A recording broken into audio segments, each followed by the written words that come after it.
O yan, naka-video na tayo mga katakam. Yo, kaway-kaway naman dyan. Kita mo naman ho, ang lupit talaga ho. Yan ho. Yan, kaya lang. Ganyan lang ang kamay ko. Yo, Alborat. Vincent, di ka nakikita.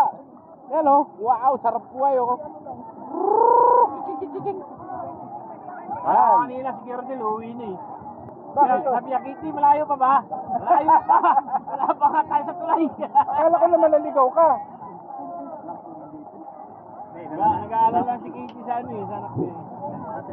Naka-recover na sa ano eh. Yan, mga katakam ho. Wild drinking oh. Kamayan? Mura lang.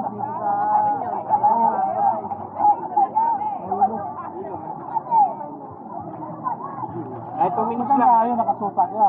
Okay, mga katakam ho. Bayi. Hello Yo, yo, yo, yo. sa inyong lahat. Pasyal kayo rito sa Agos River ng Impanta, Quezon. Napakaganda Kaya, ng Agos lugar. River, Infanta. Nasa gitna po kami ng dagat. Kung makapansin nyo po, yung gitna ng dagat, meron po kaming tent na nakatayo. Dagat River na nga. Kaya sino nagsabing kailangan mainitan kami, hindi kami maiinitan mga katakam. Yeah! Meron kaming tent sa gitna ng dagat. Kala nila dagat. Boss, tingnan mo yung ano, para makuha yung Hindi, dala mo yung drone mo?